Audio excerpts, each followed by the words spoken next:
thing is, I do believe there was talk about these things. I believe if we study history, the Confederates were able to shoot pterodactyls, back in the Civil War, and they spread these things out. Anybody can look it up online. Google it They yourself. spread these things out, and this is a historical fact. So, they spread this thing out, and it's got a huge winglet. It's a pterodactyl they shot. So, of course, these things have been around. Now, they went extinct, obviously, slowly, but surely. And so, what I'm saying is Jesus wrote a dinosaur to work. That's history. It's in the Bible. How to Train Your Dragon. Historical facts. And if you don't believe it, do your own research. Pull up Google. You'll find the picture, I promise. Oh my God. Thank you, John Gleason, Godless engineer, for gifting me this beautiful moment. Y'all remember when they tried to cancel Steven Spielberg for posing with an animatronic triceratops animal rights activist? Back it up. Hit it from the back. Cloaca. Historical facts. Eat my ass, BP. You're down here bailing on the rest of us because you don't want to process your grief and shame like a normal person by drinking and mistreating strangers. No, Rick. It is you who must nibble my cloaca, or bird asshole. Everyone knows what a cloaca is. back in the Civil War, and they spread these things out. Anybody can look it up online. They spread these things out, and this is a historical fact. So, they spread this thing out, and it's got a huge winglet. It's a pterodactyl they shot. So, of course, these things have been around.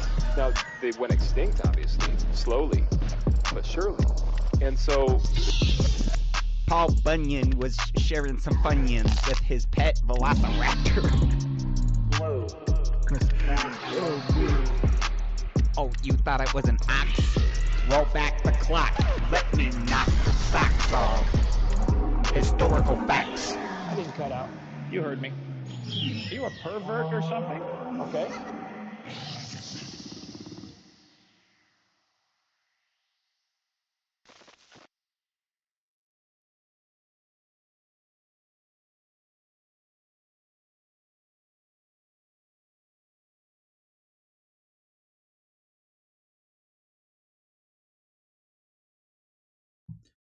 What's up, heathens? How y'all doing? It wouldn't be a Friday night stream without technical difficulties, and it's everything surrounding Bluetooth for some reason. All of my shit just kind of went fucky right at the last minute, so, that's helpful. But anyways, tonight we're going to be going over William Lane Craig's attempt to explain God to everybody. Woo! That's KC's money. That was your money. Yay. Daniel, I'll get to your super chat here in just a minute. But tonight we're going to be going over whether or not William Lane Craig can teach us anything about God. Technically, his question is it possible to know God? And in the process of explaining that or answering that question, he's going to tell us why his God is the one true God and why we know him to be the true God. So we're going to find out from William Lane Craig why his God is so super special and it exists as opposed to all the other gods, which he will cover. So if you want to fuck around and find out why William Lane why William Lane Craig's God definitely exists, then please stay tuned.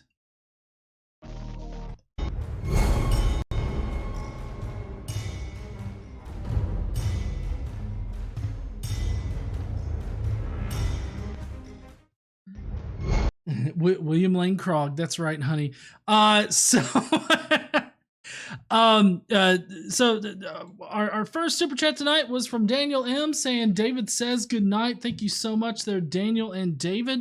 David, I hope you have a good night there, bud, and a great weekend, and I guess we'll see you next week. Don't stay up too late now, or stay up however long your dad lets you.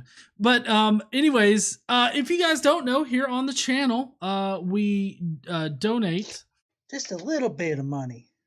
a portion of all of the money we make here to a charity. Last month, we donated around $420 to the Transgender Law Center. And we really appreciate all of the Skeptic Mafia members, everybody that did super chats last month, as well as people that just watched and shared our videos.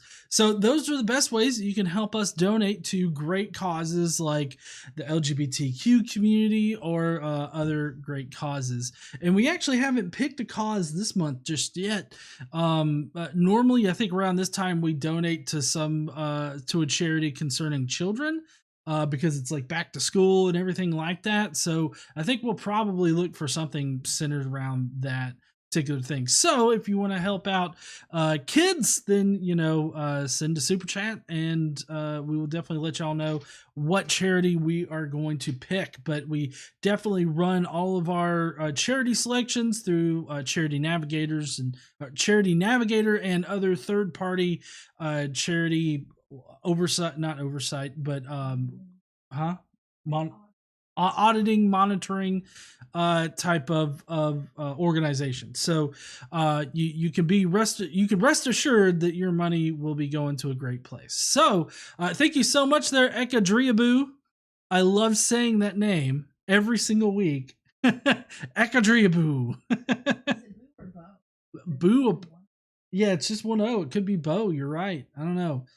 We got Elizabeth Richardson, who said, missed last week's stream since I was at Here comes the gravy train.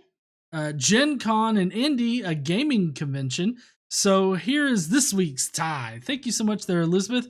Really appreciate you donating or doing the super chat. So we got that. We are going to have a little bit of a truncated stream tonight because we've got a William Lane Craig video to go through, and those are always super intense. And we've also got a lot of comments. A lot of stuff that's been said in the Skeptic Mafia, despite me accidentally putting it out to like everybody. I fixed that. So what we're going to do is we're going to spend a little bit of time at the very beginning talking about what happened this week in politics, because that's a pretty big thing that happened this week. And there was a lot of things said. Republicans apparently don't know what a banana republic is.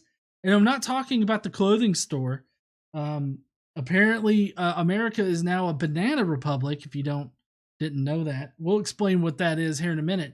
But we're going to be going over what a bunch of politicians have said about what recently happened this week with Donald Trump and what's going on with all that. We're going to cover a bunch of tweets concerning that, and then we're going to get right on into the video because, like I said, there's a lot of shit to cover in it. Hey, this person just bought an express ticket to hell. Quentin's going to hell, saying, sending in my weekly tithe. This is far better than donating to a church, especially if it's a Catholic church, and you can donate $6.66 with a clear conscience. I can just imagine writing a $6.66 check for a church. I think they would not cash that because it's like, oh, Damien put this in there, that little fuck. Godless Granny did a member chat saying a banana republic is what's in Matt Powell's backyard. Yeah, I definitely agree with that. All right, so obviously we have it's gonna do the Today I Learned, but we don't have Today I Learned. We just got comments.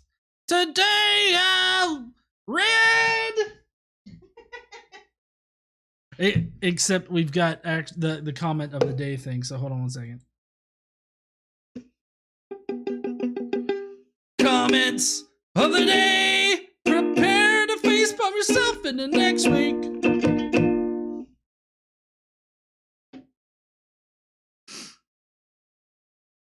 Okay. All right. So we got a bunch of comments. So first we'll start off with the Donald Trump comment. And this is Donald Trump on Truth Social, the hottest place for Nazis to gather. So if you are a Nazi, then Truth Social is your place to be, I guess. At least they're all in one place where we can monitor them. That's all I got to say about that. Elizabeth Richardson did a wow. That's whiskey. Oh really? No, it wasn't. It was less than normal. Oh, it's less. Okay. So this is just Diet Coke and whiskey tonight, except it's mixed between very expensive Proper 12 and Jameson. It was very expensive from where I bought it from. Oh. I had to buy the Proper 12 whiskey at a regular store instead of the Alabama store, and that they have a lot of syntax on it. Is I think is technically what they call them. Anyways, so Elizabeth Richardson says, I worked at a Subway back in college. A foot-long crab Sammy came to $6.66. So many people added a cookie to change that price. That's crazy. I totally see that too. And then Daniel M says, my father-in-law once added a pack of gum to his purchase because the total came out to be $6.66. I would love it if it came out to $6.66. I've even heard of cashiers like changing something about the order so that it didn't come out to $6.66. Was that you? Charging you less. Yes. Yeah. That's happened to me. Yeah, and charging you less for something just so that you didn't have to pay $6.66, or so that they didn't have to take $6.66. Oh man! All right, so here's a Donald Trump tweet. If you guys don't know, Donald Trump this week got had a search warrant executed on his Mar-a-Lago property. And this was a search warrant that was signed by a judge that was put into his position by Trump at I guess the direction of the FBI, whose the director of the FBI was installed by Trump. And he's facing pretty severe charges because of a law that Trump passed, where it made the removal of sensitive or classified documents This person just bought an express ticket to hell. It made the punishment for doing that more severe, to the point where it's considered a felony. So and currently Trump is under investigation for basically espionage. So it's a bad week for Trump. Dragon Master 0118 says, just wanted to donate the magic number to say this week was hell at work and was insanely busy and we're understaffed. Oh, that sucks. I hate it when that happens. But anyways, so here's Donald Trump, and he says, the FBI and others from the federal government would not let anyone, including my lawyers, be anywhere near the areas that were rummaged and otherwise looked at during the raid on Mar-a-Lago. Everyone was asked to leave the premises. They wanted to be left alone without any witnesses to see what they were doing, taking, or hopefully not planting. Why did they strongly insist on having nobody watching them? Everybody out. Obama and Clinton were never raided despite big disputes. Well, did he watch from? Yeah. Well, so apparently Trump was able to watch from security cameras, but so it is my recollection goes, as far as when the FBI searches a house, like the person's not allowed to like oversee them searching the house. Like normally they have to like leave the premises, allow them to search the house. Now you can have your lawyer there to look over the warrant to make sure that it's like legit and there's nothing wrong with it, and to make sure that they're only executing the warrant. But it's not like you can sit there and be like, don't take that neither, don't take this. Oh, why don't y'all look over there while I totally burn all these papers right here that were definitely not stolen and not sensitive. But in any case, this is Donald Trump jumping on this right at the beginning, saying that, you know, the FBI was planting things, which is not true, as far as we know right now. And then let's see.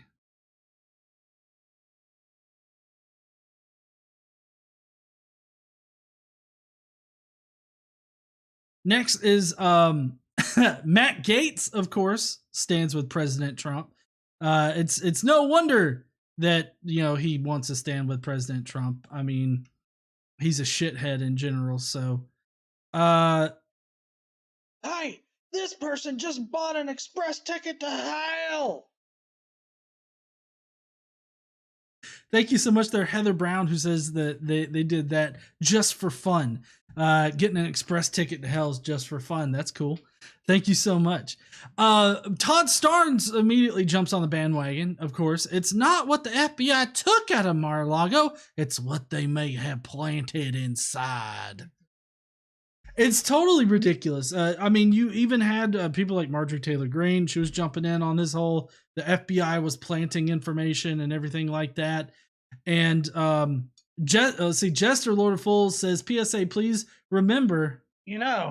Donating this much only makes me drink more. Please remember that contact with DJ Trump and M. Gates crap should be done with extreme caution and followed by a vigorous shower. Yeah. Yeah, people like Todd Starnes and everybody like that. Also, another thing that was commonly said, and this was before we actually found out what they were actually looking for there, that America is now a banana republic. And I kind of hinted at that. So here's Lauren Boebert, who says the GOP must set up a select committee to investigate the FBI's politically motivated raid on Mar-a-Lago and all the fraudulent persecution of President Trump from our government. This cannot wait. We are turning into a banana republic at record speed. So if you guys haven't looked at what a banana republic is, let's see, define banana republic. So technically a banana republic is a small nation, especially in Central America, dependent on one crop or the influx of foreign capital. I mean, it's normally used as a derogatory term in order to, I guess, suggest that a country's underdeveloped or something like that. But I think that they think that it's kind of like kangaroo court, like it's a sort of like maybe a faux government or some kind of fuckered government or something like that. But we're definitely not a banana republic because we don't depend on one crop or the influx of foreign shit as our primary, I guess, thing or something like that. I don't know. But anyways, that's not what a banana republic is. Like what they seem to think it is. And it's not just Lauren Boebert either. This guy right here, a lot of people were tweeting or liking and quoting and tweeting this guy. Last night, America officially became a banana republic. One thing that I saw KC point out in the comments is that it was not politically motivated. It was motivated by Trump breaking the law. Multiple laws. He broke multiple laws. And, he removed classified documents. I think that if any normal person had stolen classified documents, especially nuclear secrets, shit. Top secret SCI. Yeah. If we had done that, we would get fucking raided by the FBI too. Huh? Yeah, we would be in jail. That's for damn sure. I mean, what was her name? There was a girl recently that was part of the military that took documents that were centered around Trump that were classified, and she leaked them. Was her name Rarity something? I don't know.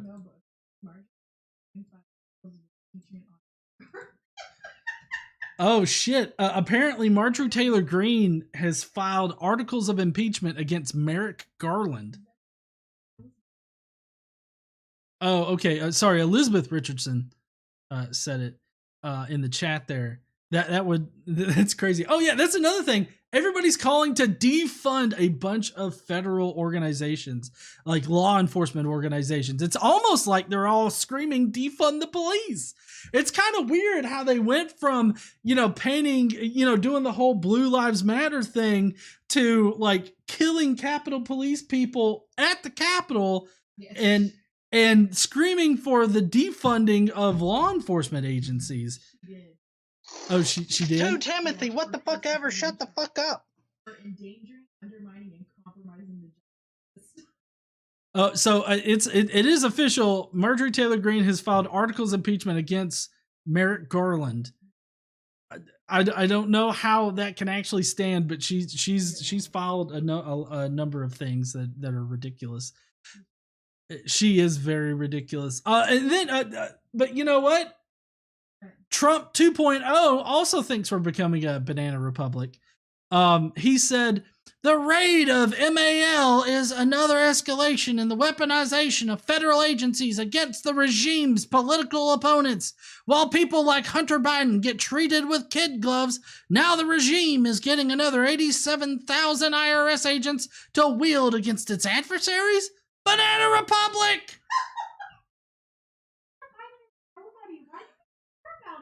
I don't know why. They're making. This person just bought an express ticket to hell.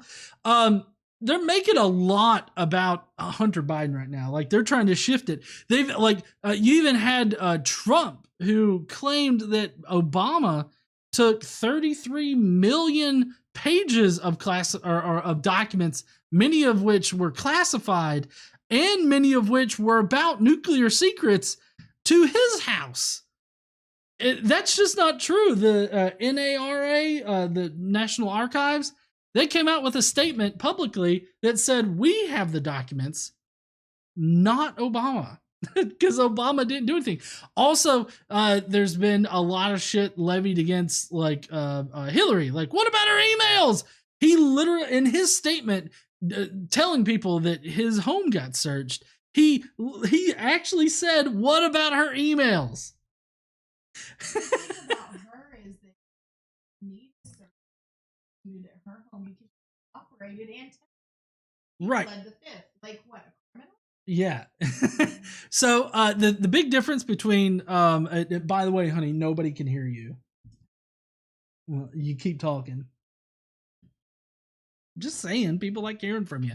Anyways, so the big difference between Hillary Clinton and her emails, the whole thing, and Donald Trump is that Hillary actually gave everybody what they wanted and suffered through hours of deposition and interview and all this other shit, and did not plead the fifth once, while Trump pleaded the fifth like over 400 times. For 4 hours, 4 to 5 hours, Donald Trump pleaded the fifth in the civil case, which doesn't mean shit because it's a civil case. And it's crazy how they're trying to compare the situations. Yeah, I gotta do all these super chats, but who's your buddies? Here comes the gravy train. Right. Who's your buddy says, for all of us Americans wondering how much is 33 million pages, it's about the size of 67 washing machines. Hey, that's a measuring apparatus that we can definitely relate to.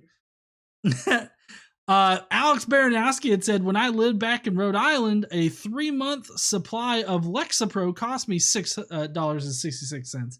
That's obviously Lexapro's from the devil. And then we got Jester who says, is that what Dr. Peel is up to? Crossbreeding with kangaroos?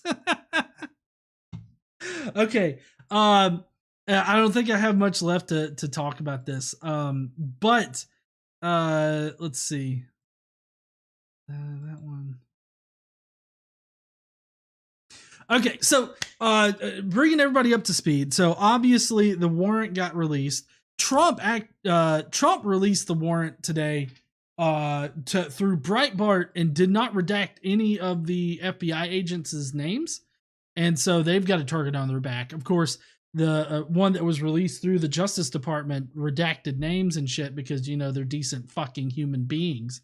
Donald Trump didn't. And so what they were looking for were nuclear secrets, because apparently for some reason Donald Trump thought that he was entitled to taking secret classified documents about our nuclear secrets home to Mar-a-Lago, where foreign nationals are constantly going in and out of that place. Oh, he was protecting.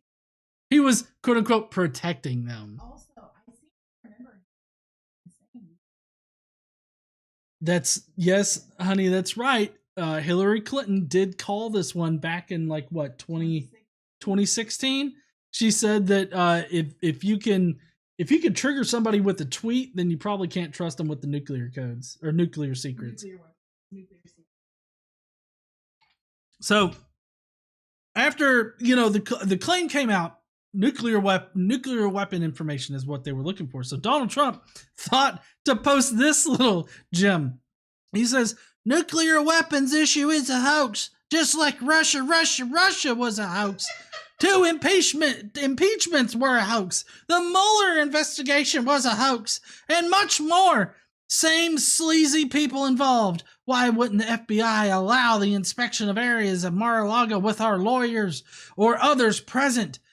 Made them wait outside in the heat. Wouldn't let them get even close. Said absolutely not. Planting information, anyone? Reminds me of a Christopher Steele dossier. So he's obviously lumping this in with all the other quote unquote hoaxes, which means this is probably a real thing. Since none of those things are hoaxes, Donald knows that he's kind of fucked. So the only way that he could really salvage this is saying, "Oh, they planted it. This is a hoax." And of course, people are still jumping on the whole hoax thing. Ain't nobody gonna be fighting over this $5. It's all mine. But you know, everything that Donald Trump has done has only, donating this much only makes me drink more. The statements that Donald Trump has made has only suggested that he actually had nuclear weapon secrets that at Mar-a-Lago for whatever reason, or he mishandled information, because like after the whole thing was exposed that, you know, they were looking for nuclear weapon secrets, that's when he came out with Obama had 33 million pages of documents that he kept, and some of them were nuclear secrets too. Why don't y'all go after him? And so it kind of seems to me like he's just building up this whole excuse that like, oh, I thought this was allowed. I'm just an idiot and I didn't know the law. Yeah.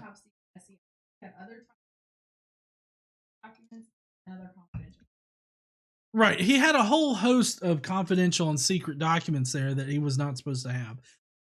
It definitely wasn't only nuclear secrets, but that's one of the things that they're going for as far as investigating espionage is the nuclear secrets.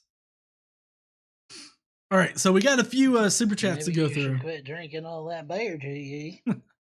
Quint Van Booven says, how are people defending Trump at this point? I just don't get it. I thought the GOP claimed to be the party of law and order. So much for that. Yeah, it's really weird because, you know, they obviously want to support law and order, but only law and order when it works in their favor. You know, like when an unarmed black man is killed, or it's investigating Hillary for whatever in the fuck for the 5th time. Things of that nature. They love law and order. They love the FBI. But when it's investigating their, orange or their sentient Cheeto here, or anybody else, it's bad shit. We got Hellbound Hillbilly who says Donnie and pals took more fifths than the liquor locker. Joseph Howell says they were in a shed by the pool. These are documents only to be viewed in the Situation Room. They were in a shed by the pool? I don't know where they were, but if that's the case, shit. Huh? It literally doesn't matter. Yeah, it really doesn't matter where they were, but It's amazing. So this week has been kind of a whirlwind of shit going on. It kind of looks like Donald Trump is being actively being investigated for espionage as well as other crimes. And I don't know what's going to happen, but hopefully something will happen. And hopefully with the fact that the Congress can't do anything to stop it, specifically the Senate is what I'm thinking about. Because the House actually passed all the impeachment stuff, but it was up to the Senate as to whether or not to prosecute Trump, and they chose not to because, you know, they're all shit. Well, all the Republicans that stopped it are shit. And so without Congress or the Senate being able to stop people from prosecuting Trump, maybe it will actually happen this time. So we'll just have to see. You know, I cannot wait to see how this affects the ongoing January 6th committee. Like if it affects them at all, because he would have had to have taken them out of there on the 20th, and okay, yeah, they're only investigating the 6th. That's right. But anyways, so that's what's been going on as far as politics goes this week, and I just wanted to quickly sort of touch on that. But we do have a lot to get to in the video tonight, so we're gonna go on ahead and pop in over there. All right, so Casey doesn't know what I meant, because right before all this, I was trying to play the video to make sure that it was actually playing through earbuds, which it apparently is not. Oh well. But it sounds like Seinfeld at the very beginning. See if you guys can hear it. Oh, look, we got Hive Science in the house. What's up? Cadence is here too. Hoosier Buddy says, Eric Trump avoided prison by claiming ignorance of the law after he embezzled money from a charity, so it can work as a defense. I've come to drink beer and shit on people. Luckily, I have enough beer. You know, I kind of feel like with the access to lawyers that the Trump organization and everybody with the last name Trump has, I feel like that shouldn't be an excuse that they can use. Like, because there's no way that Eric Trump didn't consult somebody before doing something, or at least know what he was doing. Like, I feel pretty secure in assuming that he knew, even though, I mean, he obviously used it to get out of it. But I have to call bullshit on him not knowing. But anyways, all right. So, is it possible to know God? Obviously, I got a lot of issues already with this whole idea that we can know God. For one thing, I think it would be very easy for us to know God. He just kind of has to show up, you know? And let us, ask him questions and shit. But no, what does he have to do? He inspires people right around the turn of the Common Era, and he gets them to write shit about him. And they're not even good writers, all that great writers in the first place. And they barely write coherent literature about God and Jesus and everything like that. And so now we've got these fucked up books that apologists have to work round the clock in order to explain why they're not just the shittiest things that have been written in history. Specifically about slavery, about women's rights, about a whole host of things. But tonight, William Lane Craig is going to be trying to explain how we can know God. And in the process, he's going to be explaining God. So let's hear what he's got to say.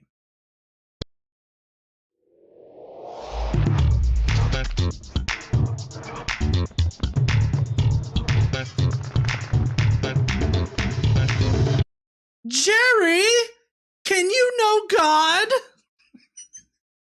I know that's not the Seinfeld theme song, but it reminds me a lot of the Seinfeld theme song. And also, if you notice the guy in the corner here, he's got a shirt that says 10% donate. That's me. That's me.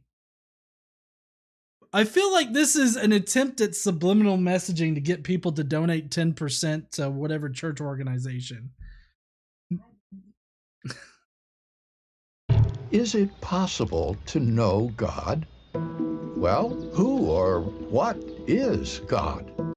That's a really good question to start out with. What would you consider to be a god? As far as God goes, we've got the monotheistic type of God is a personal God that has a vested interest in each and every one of us somehow, and he's sort of ambiguously defined because as far as all of the different monotheistic gods go, or at least theistic God being a personal God, I feel like that's about as much as you could boil it down to.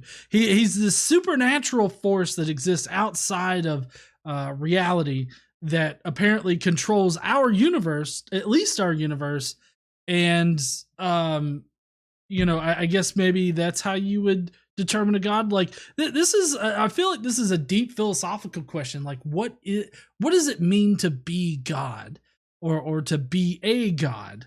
Because we've got several different ideas of what a god could be. There, polytheistic gods, are totally different than the monotheistic gods, in their nature and everything like that. But I don't see any better evidence for a monotheistic God than there is for polytheistic gods. I feel like the polytheistic gods have, just as much of a hurdle as the monotheistic gods, do. And so, the question of what is a god? Supernatural jackass that exists outside of reality. Yeah, but even if you define him like that, he's outside of reality, so that he doesn't exist within reality. How can you take that seriously? I really don't fucking know. The ultimate reality of Hinduism or Buddhism is infinite, but not personal. And the gods of the Greeks and Romans were personal, but not infinite.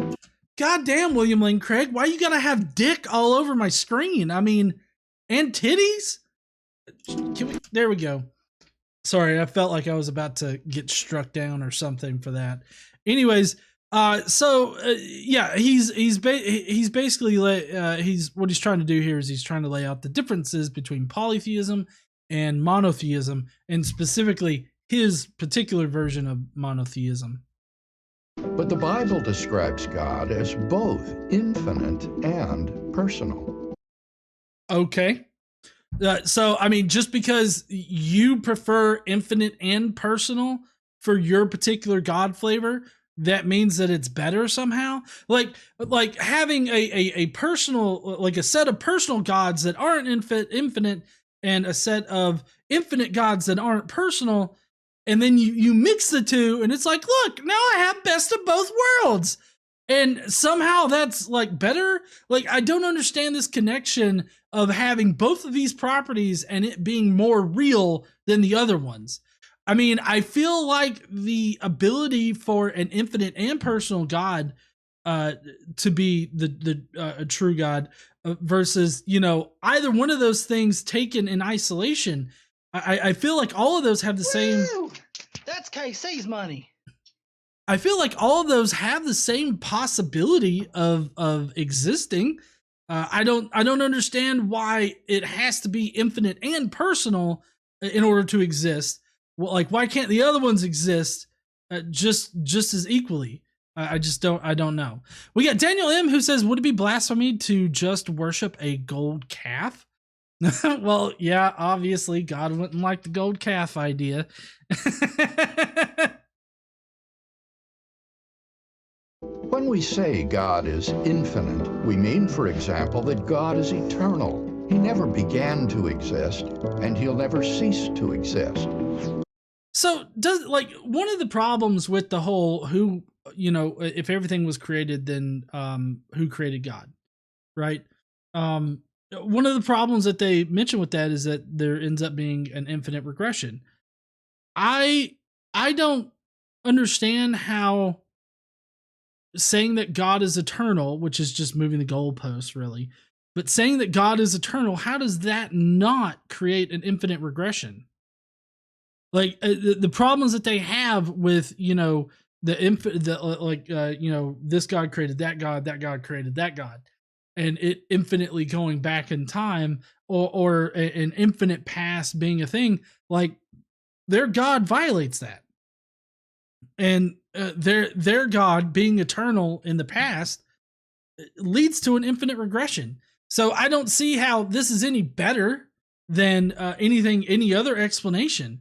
It's just arbitrarily saying, oh, well, the eternal thing is God, rather than just reality being eternal or uncreated. Reality just is. God just is. Like, I don't understand the difference there. Maybe I'm just a dumbass and a hick hillbilly to not understand this, but it just seems like they're moving the goalposts of their God to exist eternally and all this other shit. Like even in the Bible, it has like a beginning, even though, later on they kind of retcon it to say that God is an eternal being.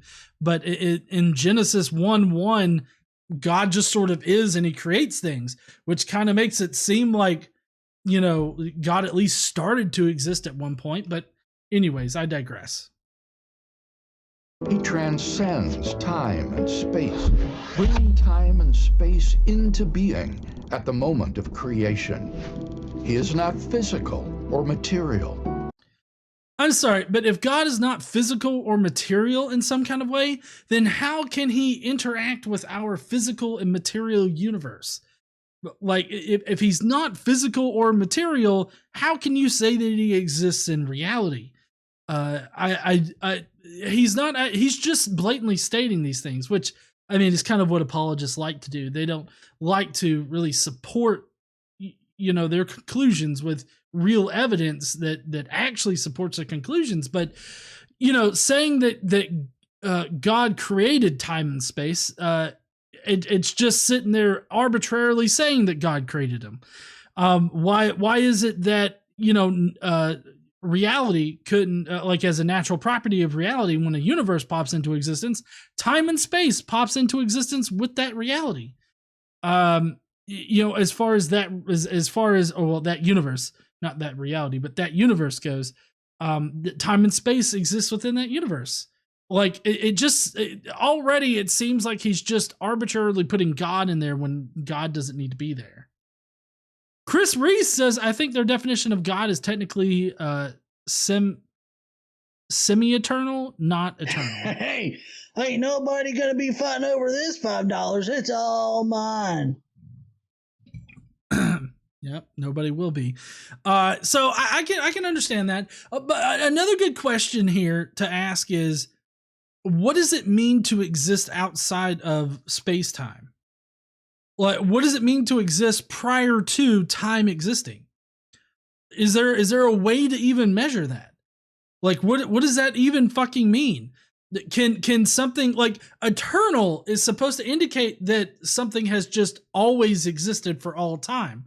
But if there's no time around, can you really say that eternal property actually exists? How can you say that God is eternal when there's nothing to measure that eternalness? That quality of being eternal. It's just that God existed, and at some point he was like, oh shit, I forgot to make the universe. So I don't understand. I don't understand that. Rather, he's an infinite, uncreated mind with unlimited power. Is he really all that unlimited, like in his power? Like, if memory serves in the Bible, iron chariots shut his ass down, so it doesn't seem unlimited. And then you have like people that apparently certain medications can prevent God from like communicating with you or some shit. I feel like God is not, if God has unlimited power, then it would make sense that God could definitely stop those things that we all agree are just objectively horrible and shouldn't happen. Like, his priests raping children. I've come to drink beer and shit on people. Luckily, I have enough beer. That's fucking right.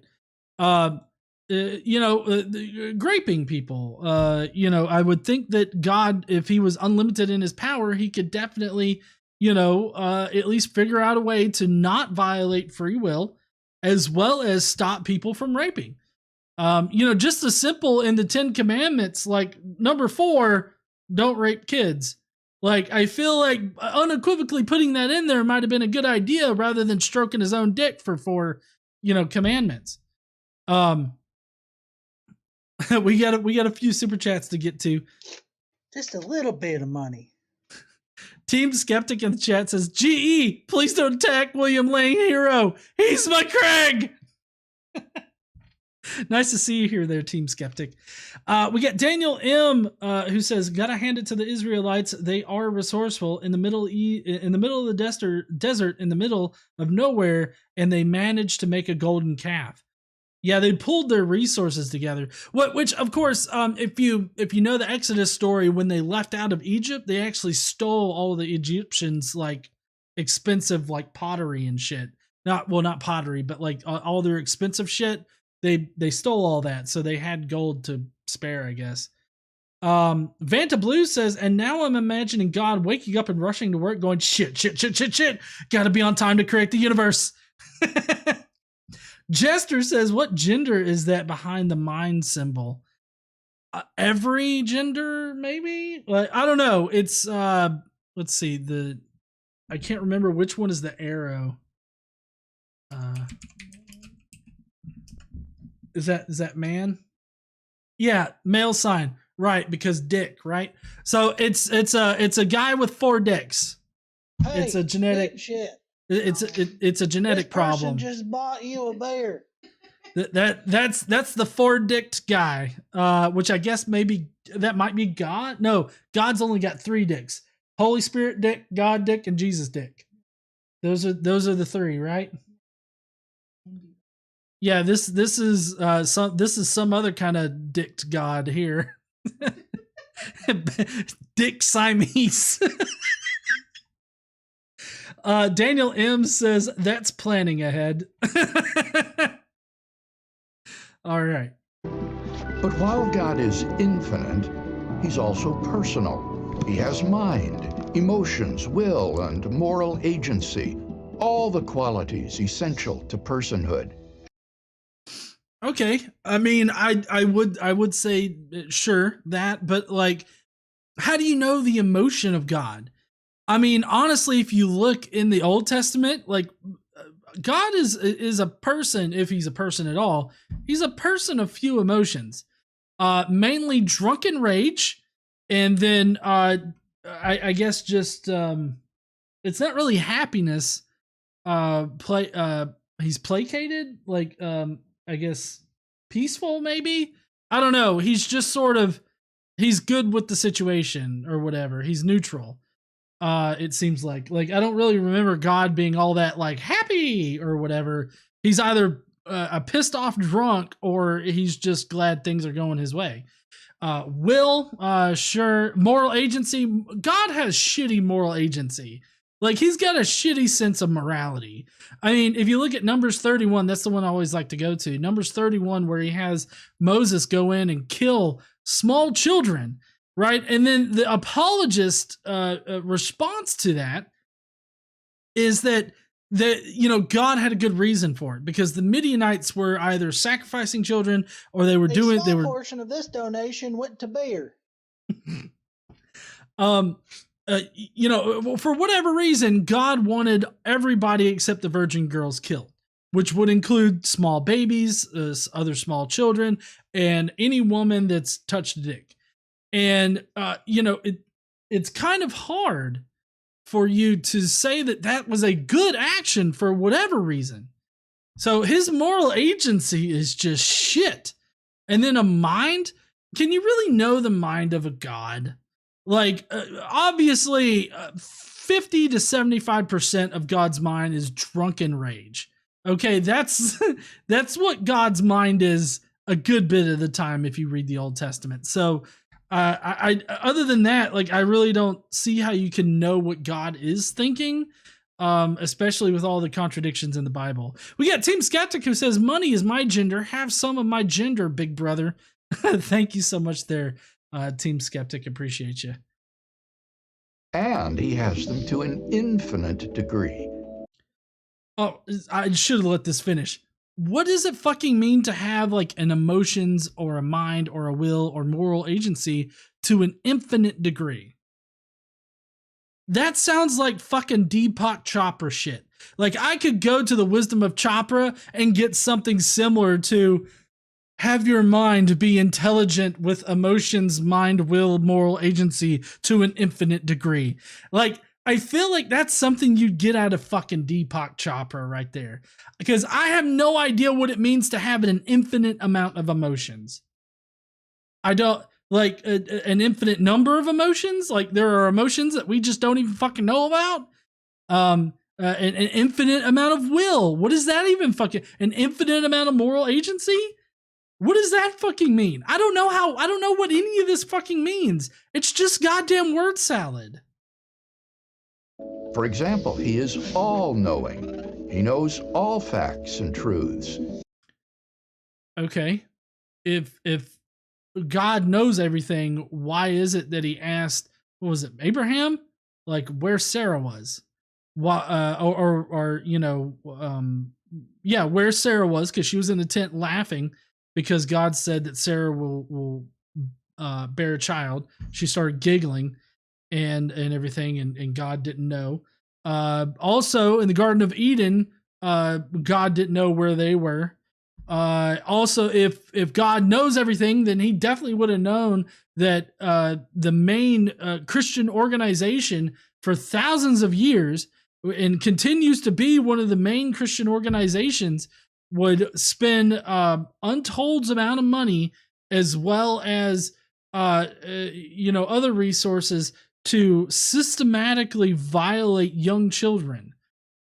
If he knew that, he could have simply stopped it without affecting people's free will. At least no more affecting it than he already does with his fucking commandments and shit and everything he already says in the Bible, which kind of makes me think it's like, oh, well, he doesn't want to violate people's free will. Then why have fucking laws in the first goddamn place? Like, why are you going to write an entire fucking book about how people should behave and treat their fellow man if you're, just going to sit there and be like, but y'all got free will to do whatever the fuck you want to. It's not going to be on my shoulders if y'all fuck up and I got to get drunk on some Jameson and then beat your ass with that fucking four-dicked motherfucker. Like, I think laying down very specific laws for things that would definitely be like violations of God's will or his moral agency or anything like that, I feel like that's no more violating the free will of people than he already affects it. Oh, Elizabeth Richardson got the Wokey shirt in the mail. If you guys don't know, you go to I think it's shop.godlessengineering.com, maybe. Let's see. Store.godlessengineering.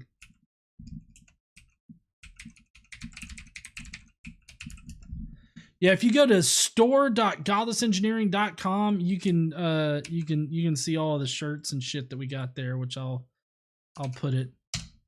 Yeah, there's definitely a link in the description. Also, I put one in the side chat there if you guys want a Wokey shirt or a Keep This Wall shirt or anything like that.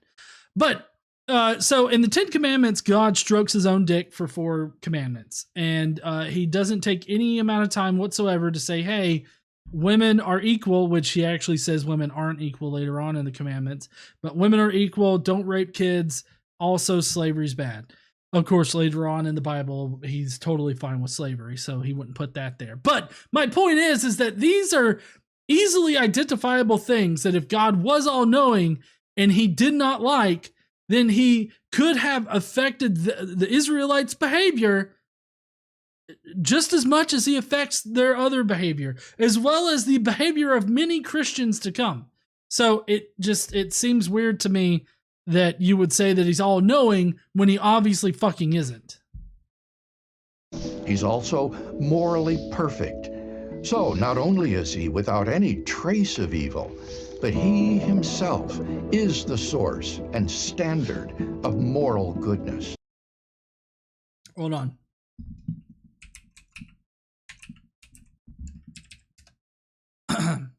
Let me read some shit real quick, okay? Because I feel like what I'm about to read is definitely gonna fuck that shit up real quick. The fuck is? Drink up, motherfucker. It's not getting any better. Oh, nothing's been truer. All right. So William Lane Craig wants to say that he himself, he himself is the source and standard of moral goodness. Leviticus 25:44 through 46. Your male and female slaves are to come from the nations around you. From them you may buy slaves. You may also buy some of the temporary residents living among you and members of their clans born in your country, and they will become your property. You can bequeath them to your children as inherited property and can make them slaves for life. But you must not rule over your fellow Israelites ruthlessly.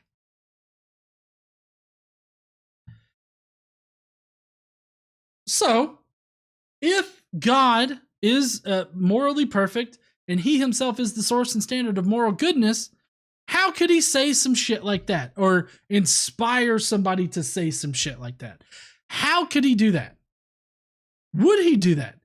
If you consider yourself a morally good person, would you still consider yourself morally good if you instructed people on where and how to purchase slaves?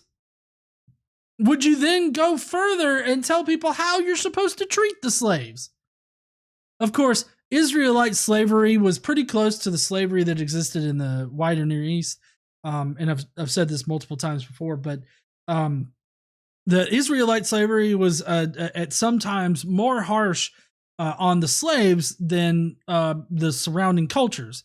So I really don't think that you can really claim that he is the standard of moral goodness when he has a book that is dedicated to some of the worst human rights violations that we have ever concocted or we have ever known. Also, he has several passages in there where he, hurts his own people. He goes into those drunken rages where he's just pissed off. And sometimes it's for nearly nothing that's been done wrong. Like a lot of the times in the Bible when he gets mad at the Israelites and he punishes them in one way or another, it's because they've allowed other religions to be tolerated within their society. Sometimes those the Israelites start worshiping those gods and everything like that, and God gets pissed off and he has to bitch slap them until they return back to him. And so can you really say that that's morally good?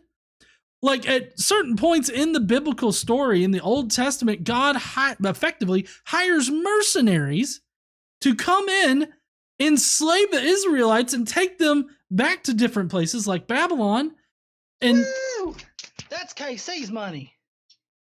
And keep them as slaves for like 70 years. Or hey, what about when the Israelites became slaves of the Egyptians? That was because, of course, one family sold one brother into slavery that made it all the way to Egypt. And then, of course, the Israelite nation came and they were, in the midst of a famine. And so they didn't want to starve. And so they had to sell themselves into slavery. I mean, God concocts all of these ways to, do these inhumane things to his own people as well as other people. How can you say that he's the source and standard of moral goodness? Chris Reese says, don't forget about commanding forced abortions. Yeah, he does that too in another Numbers passage where, if a woman is suspected of cheating, she's just got to drink this bitter drink of, it's like a mixture of water, dust from the ground, and something else, but it causes, a forced abortion.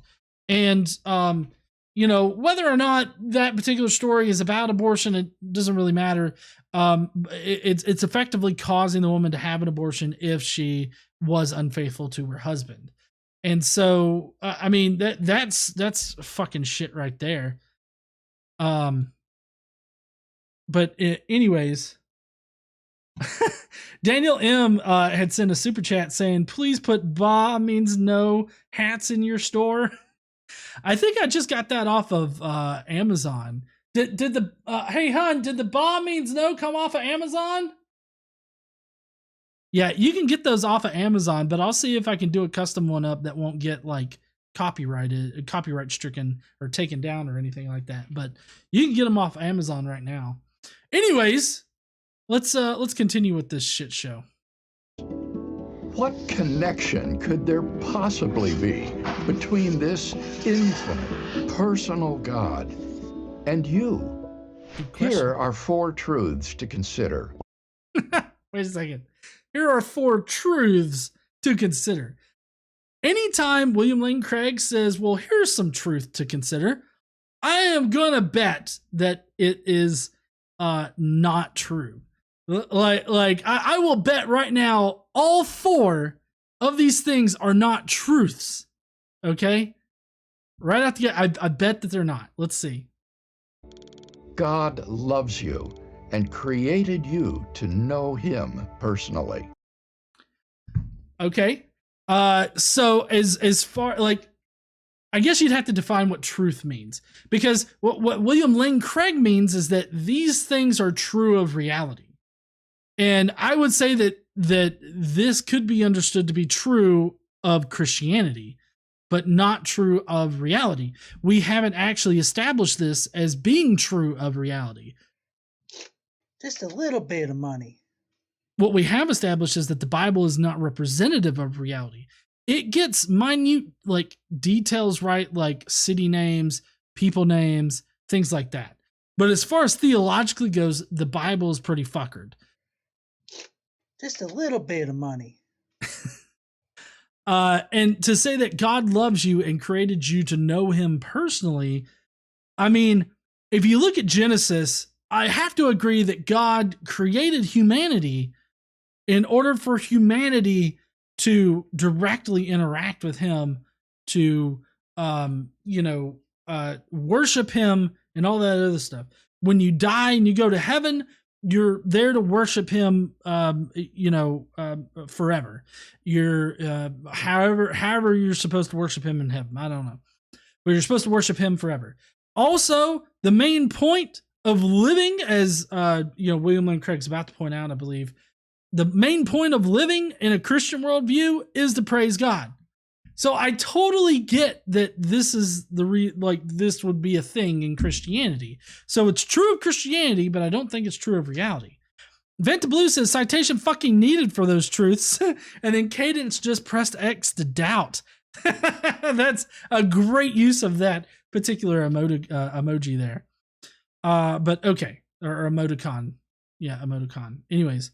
All right. God loves you and created you to know him personally, obviously. It's God's nature to love infinitely and unconditionally. God does not love unconditionally. What is he even fucking talking about? God doesn't love people unconditionally. Like, how could you say that God, loved the Midianites? I mean, all the Midianites did were, they worshiped a different God, and the Israelites started fucking them. And that's it. And God's like, oh, how dare you? And, had them go and, kill all the Midianites, the little kids and everything. So, how can you say that God's love is unconditional when he very obviously has conditions? Like, all throughout the Old Testament, there's nothing but conditions. Even Jesus has conditions for loving. Like, I believe, I can't remember which gospel it is, but in one particular gospel, Jesus is like, if you want to follow me, then, cast away all of your earthly possessions and follow me and all this other stuff. Leave your family and follow me. And it's very obvious that God does not unconditionally love people. There's a very specific condition, because like I can't sit here and say I love you, son, but also I'm gonna burn you in that pit over there. Like you don't do that. Like if you love something, you're not gonna sit there and like torture it for eternity, right? Like that just doesn't make sense. I don't understand it. I would bet that most people wouldn't understand that. So love unconditionally? No, there are definitely conditions attached to God's love. But since love desires the highest good of its object, God desires your highest good. Okay, well, I know I'm stopping this a lot, but God, like, just because you desire, like, I feel like desiring something that's like perfect, which is what it's talking about here. Just because God is, or loving God is to desire something perfect or something like that, maybe. Or, anyways, just because you love something doesn't mean that it has to be perfect. Like, I'm by no means perfect. Nobody would classify me as being a perfect individual, but yet, my son loves me. KC loves me. Like, I have people in my life that still love me, even though I'm not perfect. So I don't think that it requires or demands that you be perfect or the highest good, which is what I'm taking it to be here. I feel like it's this whole idea that you have to be perfect, and nobody can be perfect except Jesus, which we'll get to here in a minute. But God is your highest good, so he wants you to have a personal relationship with him. In fact, this is why you exist. See? The reason why everybody exists in Christianity, as far as William Lane Craig goes, is to worship God, to have a personal relationship with God. That's the only reason why you exist. Like, how fucking shitty is that? Like, William Lane Craig this entire time is pointing out how God is like the standard of moral goodness, or he's this highest good or something like that. But how shitty would it be for somebody to create an entire group of individuals to do nothing but just praise you and worship you as if you're a god? Like, how shitty would that be? Like, that's like an ethical violation. So I don't understand why God does it and it's good, but if a human does it, it's an ethical problem. Like, I don't understand that. It makes this, like, it makes your existence so fucking sad that the only reason why you're here is to suck God dick? Fuck that. But there's a problem. Man is sinful and separated from God. So, okay, so man is sinful and separated from God. This is also a truth in Christianity, but not of reality. So there's a nuance there to this whole truth thing. But with what caused us to be sinful? We were created to not be sinful. So it's not until we ate from the tree of knowledge that we became sinful. To me, this is the biggest piece of evidence that right from the beginning, the Bible is anti-knowledge. It's anti-intellectual. Just the entire thing is anti-intellectual because God doesn't want you to think for yourself. God wants you to need him to think for you. And that's all throughout the Old Testament and the New Testament. God doesn't want you to think for yourself. He doesn't want you to gain knowledge. He doesn't want scientists to do their work. He doesn't want people to understand the natural world. He just wants people to follow what he says and to jump when he says jump, and for you to ask how high.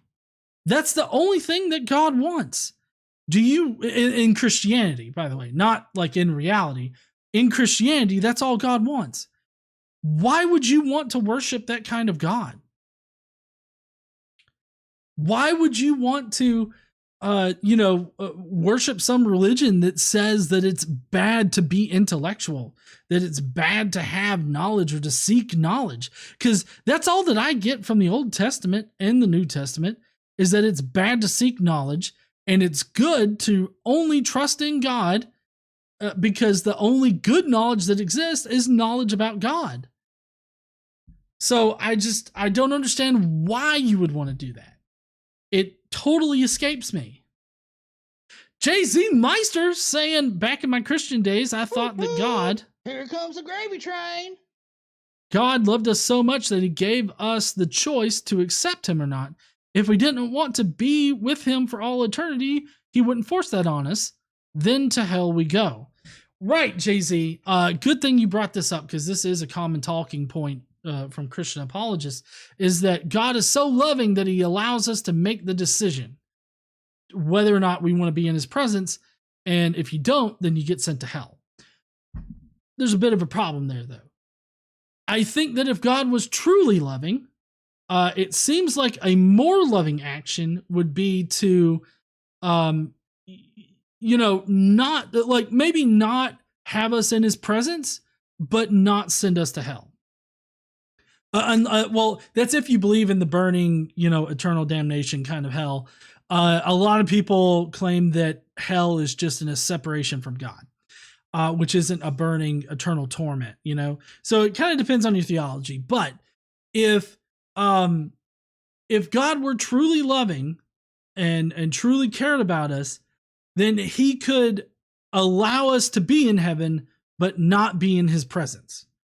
I mean, we're already like in his presence now, and I'm unaffected by it. Like if he were to exist and he's omnipresent, then obviously I'm in his presence now. And it doesn't bother me one bit. Like I'm not confronted with his big schlong in my face every day. But like if I go to heaven, is that all it is? Just God whips his dick around heaven all day for various people to pleasure?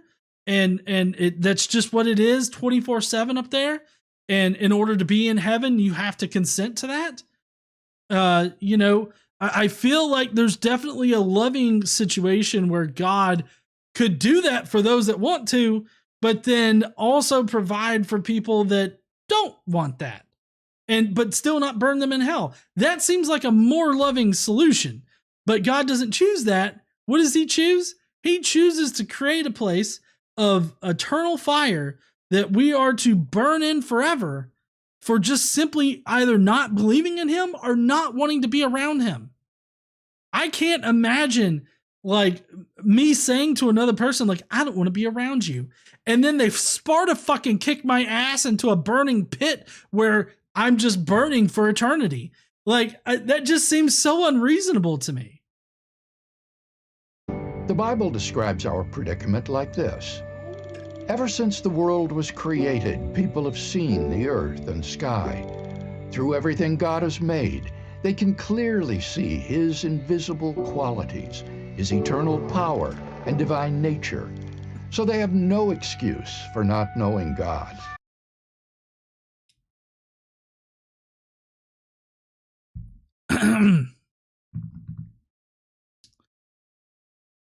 If his qualities are invisible, then you can't fucking see them.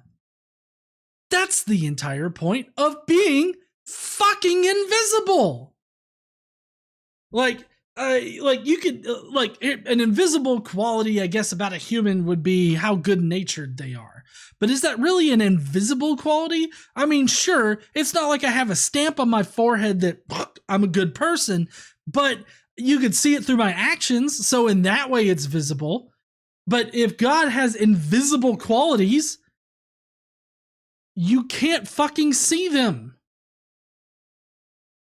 Why is it that the Bible makes these very obvious, ridiculous statements, absent of nuance or whatever, and they say dumb shit like his invisible qualities are clearly seen?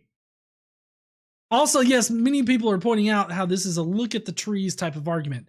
That's definitely what it is. Look at the trees! you should be able to see God's handiwork in everything. And I see the natural world, but what I fail to see is any connection between the natural world and God. What is that connection? That's what I would need to know. And this is why fundamentally these kinds of videos will never convince somebody like me, because they do not lay out this connection between the natural world and God. They always just sort of arbitrarily and ad hoc state that God is necessary for nature to operate. But they don't ever tell me like, well, this right here is the way in which God is needed for nature to operate. They just ad hoc state, they speculate that God is necessary. And I don't see it. Like I maybe I'm blind or something, but I just don't see the necessity for God in this situation. Jane Pusecker says it doesn't make sense that he is against knowledge when he supports gaining wisdom. Is that not the same thing except worded differently? Well, it is, Jane. But one thing that I'll say is that in the Bible, wisdom is different from knowledge. Huh? No, that's what I'm explaining. It's that knowledge and wisdom are different things, especially in the Bible. Wisdom in the Bible is just knowing about God, right? In order to be wise, as far as the Bible is concerned, it's to advance your knowledge in God. And that's how it's always in the Bible stated as somebody who is wise. In the Bible, it's not how much knowledge you have or how knowledgeable you are about anything other than God. So it's a little bit different right there. And I mean, you could also say that wisdom and knowledge are two totally different things. Like, just because you have a lot of knowledge doesn't mean that you're wise. And hopefully, I think it's kind of like maybe a square rectangle thing. Like if you are wise, then one would hope that you have a lot of knowledge, but maybe that's not necessarily the case. They are definitely different things that characterize different aspects of stuff. So thank you so much for your your statement there, Jane. Yes, they knew God, but they wouldn't worship him as God or even give him thanks. And they began to think up foolish ideas of what God was like. As a result, their minds became dark and confused. We've all done things we know are wrong. Wait a second. People that worship other religions have minds that are dark and confused? Did I hear that wrong? Hold on. Let me go back and... As God, or even give him thanks. And they began to think up foolish ideas of what God was like. As a result, their minds became dark and confused. So he's saying here that people that reject Yahweh or Jehovah or just the Abrahamic God, specifically the Christian version of the Abrahamic God, those that reject that God start to worship these other gods. Now, if you'll notice, all of the God, like there were a number of gods that he put in there that existed before the Israelite religion existed, like Judaism existed. Before Judaism came around, there were a number of gods in there that existed way before that. But apparently that was them rejecting God. But I mean, before God even revealed himself to us, like, I don't know. Maybe he's under the assumption that, Genesis is literal history. And that those that created those other religions had already rejected Yahweh, who had already revealed himself to us. But yet, I guess nobody thought to write this shit down until like the 6th century BCE. Yeah, I mean, it's fucking weird to say that everybody that worships a different religion has a dark mind and has turned away from God. Now, I mean, he was throwing shade not only at atheists, but of course other religious people, because they're the ones that are worshiping these other gods. But I felt like he was kind of throwing shade at atheists by saying that, they don't want to know God.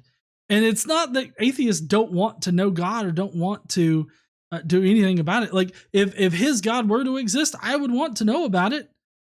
I would acknowledge it that he did. But of course, that's when the second part of it comes in, is like, but then they reject that God. And it's like, I definitely wouldn't worship that God, but apparently that makes my mind dark. I feel like there are plenty of Christians out there with dark minds already, so I'll just let them have that. We've all done things we know are wrong. It's not just that we feel guilty, we actually are guilty. You're guilty for every fucking thing I say is bad, so feel bad about it. I mean, obviously, some of these things are either not ideal or are bad, right? But like boasting, I mean, I don't think that that's the same thing as like fucking, does he got murder on here? He's got idolatry, racism. Like boasting's definitely not as bad as like racism. Wrath? Maybe wrath could be murder? Cruelty? Like judging somebody. Like our entire court system's based on judging. Murder's right below judging. I got it. So I mean, obviously, like here's a big thing about Christianity. Christianity sees all of these things as just as bad as the other, because like when it comes down to it, like these are all sins that are worthy of death. You judged, Stacy at the lunch table. You fucking burn in hell for that unless you suck off Jesus Christ. So, I mean, to like the Christian theology, a lot of the Christian theologies, these are all treated the same. They all have the same judgment, and that's death. They all require death. Like if you're unforgiving, death. Hold a grudge, death. You gossip about somebody, fucking cap in your ass. And you burn in hell. And so I feel like this right here is a main component to, shaming people into thinking that they're shit and that they need something to absolve them of all this criticizing of other people. If I couldn't criticize other people, I wouldn't have a fucking channel. But all of this is just to shame somebody into thinking they need something. Basically, Christianity is creating a problem and then providing the solution to that problem. It's like a cigarette company that invents cigarettes and makes them so toxic that, they end up getting cancer. And then that same cigarette company also has a company that makes like the chemotherapy shit, or the same cigarette company creates, like a nicotine gum or some kind of, 7-step procedure for, stopping smoking or something like that. I mean, they literally create a problem and then propose a solution for it, for the problem that they've created, which doesn't even exist in reality. But since God is morally perfect, sinful beings cannot draw near to him. Thus, God is faced with a dilemma. Because he is just, the demands of his justice must be satisfied. Okay, now I've got a problem with every few seconds of this video. That's why we started so early tonight. But so God's form of justice is not justice. There is no justice in Christianity. This is because when you go to heaven, depending on your particular theology and particular denomination branch of Christianity, when you get to heaven, you're judged based on whether or not you believe in Jesus. Christian or Catholics, though, they believe in both good works and believing in God in order to get into heaven. So, I mean, even if you believe in God and you don't do good works, you'll get sent to hell in Catholic theology. But there may be some Protestant denominations out there that are kind of similar to that.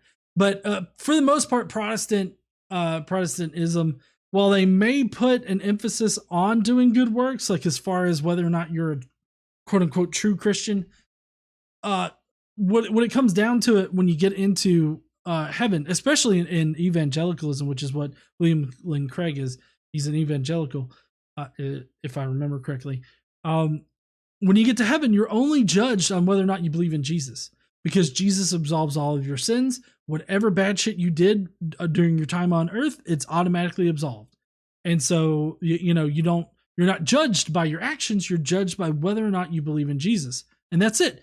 That's not justice. That's not being just. It's not being just to condemn somebody to hell just because they don't believe your bullshit. Like, that's just not justice. In our case, that means death. And to be more specific, oh shit. My shit died. Hold on.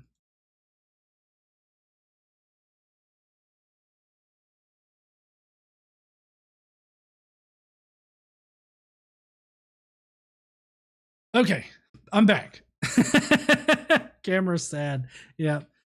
So just to be more specific here, that they think that death is required for all sin, every sin.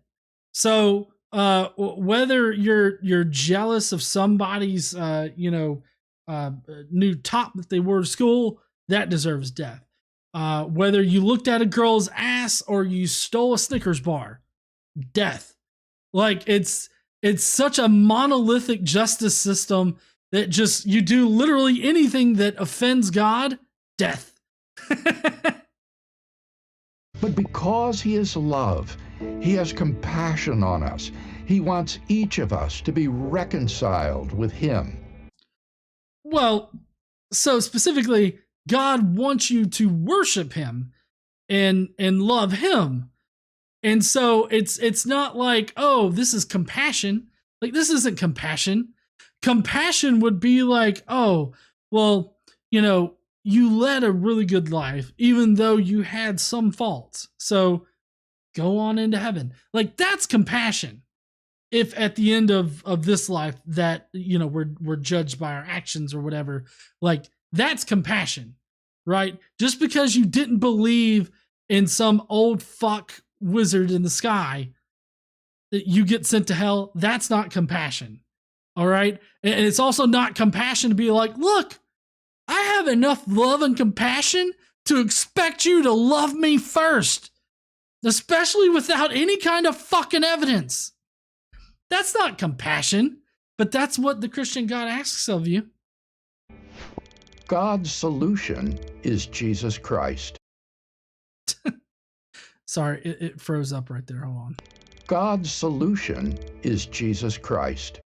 Oh, well, fuck. So again, true of Christianity, but not true of reality. If Jesus did exist and he did die on the cross, then I don't think that it accomplished anything other than, a Jewish man was crucified on a cross by the Roman government. Like, I don't see how that solves anything. I don't think that anybody else's death solves anything for me. And, nuances aside, as far as this particular context goes, like, I think that if somebody dies, that doesn't mean that whatever bad shit I've done in my life is just totally absolved. Like, I don't think it has any effect on me.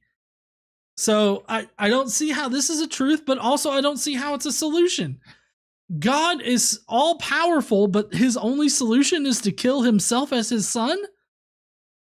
The fuck, you say?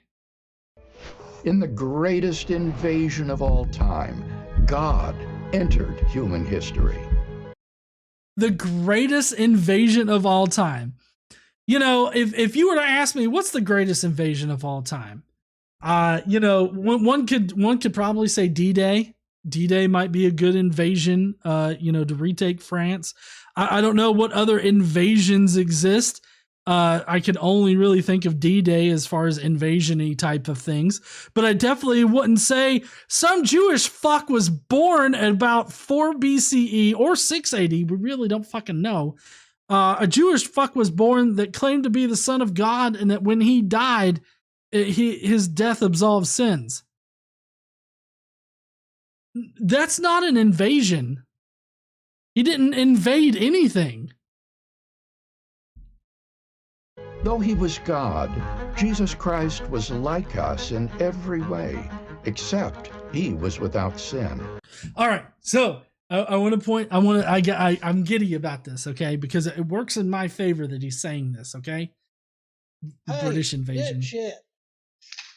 This person just bought you a bear. Elizabeth Richardson, the Beatles invasion. That is also another good invasion.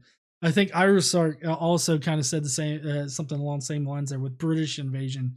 Those would be good ones too. So this is quite interesting right here, the way that he frames this, because, with if you think about Christian theology, especially Jewish theology, the thing is that when you're born, like physically into this world under how they would call the law, you were born into sin. Like, just the very fact that you're born means that you have sin. You were tainted with sin. Of course, this is depending on theology, depending on, several different things. But for the most part, in Christian theology, in the Bible, you were born with sin. If Jesus was literally born on earth, how was he born sinless? If the very fact that you were born through a woman means that you have sin, how is he sinless? Now, this is easily explained like on mythicism, because in mythicism, it says that, well, Jesus had a body that was created, not born of a woman, so it was created for him, and so that body was sinless. It wasn't born of a woman. It makes sense if Jesus is sinless, for him not to be born of a woman, which means that his body was manufactured by God. Now, of course, Catholics get around this by the Immaculate Conception, which some people have a weird Immaculate Conception. Some people have a weird idea about what the Immaculate Conception is. So the Immaculate Conception in Roman Catholic dogma asserts that Mary, the mother of Jesus, was preserved free of the effects of the sin of Adam, usually referred to as original sin, from the instant of her conception. So that's how they get around this whole idea that you're born into sin, which means that not only was Jesus sinless, but apparently Mary was born without sin too, which is a little fucking weird, but whatever.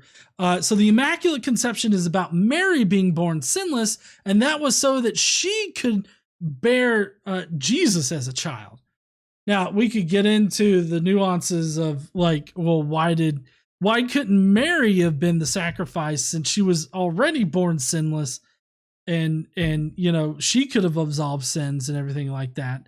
But of course a man had to do it. But in any case, so it's just sort of stated that she was immaculately conceived. It's sort of like one of those things that they derive it, like that. There's no way to explain how Jesus could be literally born on earth, but also, be born like how Jesus was born of a woman. Like, how can you explain that? If everybody that's born of a woman is born into sin, then how is it that Jesus was sinless from birth? Well, easy. Mary was immaculately conceived, which I don't fucking understand that either. How was Mary free of the sin? And because we don't have any genealogies of Mary, like we don't know who Mary's parents were. We don't know where she fucking came from. We don't know any of that shit. A wizard did it. That's right, Less Than Lucid. A wizard fucking did it. He went abracadabra jashoom, and then boom, Mary was conceived without sperm or anything.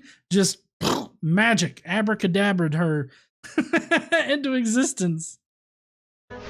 He lived a perfect life, which meant he didn't have to pay a penalty for his own sin. Oh, here's another idea. To kind of just thinking of different problems with this whole idea that Jesus was born sinless. Like, he was sinless. Well, if Jesus was born sinless, then why did they have to concoct various reasons for Jesus to be baptized in the Jordan? Of course, I don't believe all. Drink up, motherfucker! It's not getting any better.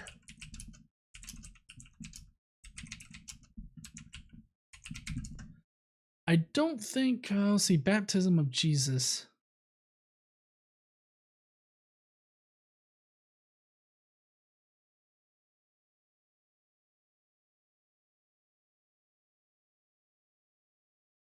Let's see, John, as far as the baptism of Jesus goes, let's see.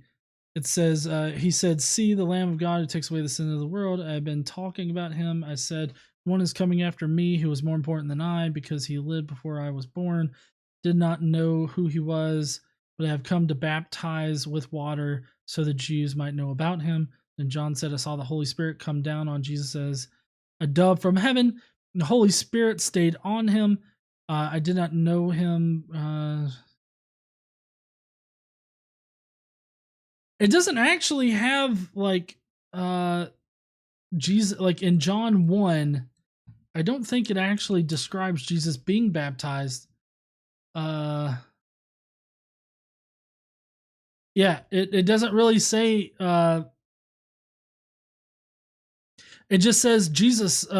John saw Jesus coming, and then doesn't actually say that John baptized Jesus. So John doesn't really seem to have a very explicit call to Jesus being baptized. John just proclaims, yeah, he does say that he is the one who baptizes with the Holy Spirit. So I think the Synoptic Gospels have Jesus being baptized, especially Mark, because Mark starts with the baptism or the Epiphany. But it's kind of weird to suggest that Jesus needed to be baptized if he was born perfect.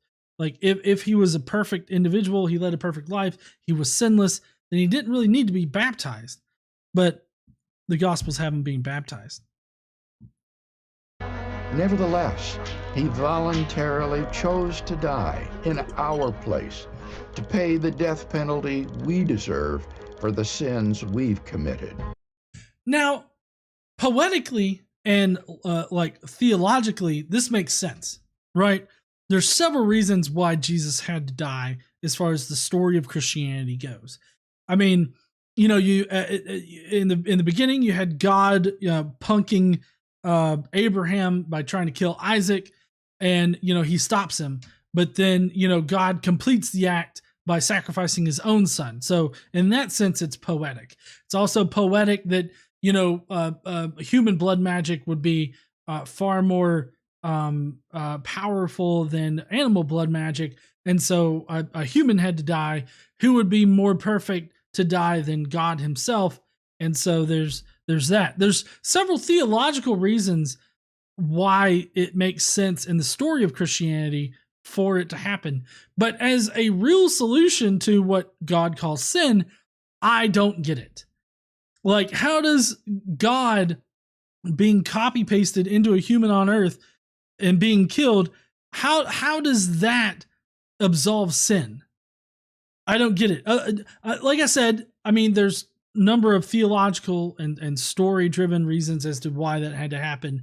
But as far as a solution for sin, something that God could just change his mind on without the need for killing a person, why is it that is the solution that God, this all-knowing entity, goes with? It seems like the most convoluted solution that you could propose for this situation. I could just see the brainstorming session between God and the angels. God's like, well, I guess I'm just going to have to copy and paste myself down on earth and kill myself. And the angels are like, I mean, maybe, but couldn't you just change your opinion on this whole sin thing? That seems to be a whole lot easier. Plus, you don't got to go down there for so many years. And God's like, nah, I'm just going to go ahead and kill myself down there. It just doesn't make sense to me. What happened at the cross was the greatest transaction in history. My sin was placed on Christ. He suffered the death penalty in my place. In return, Christ's righteousness, his moral perfection, was placed on us. So all of this seems very arbitrary, right? Because, like for instance, if in our justice system, if this happens right now, the person that frames another person and puts their quote unquote sins upon another person, the other person suffers the penalty for those quote unquote sins. That doesn't automatically make us righteous. Like, that's just not how that shit works.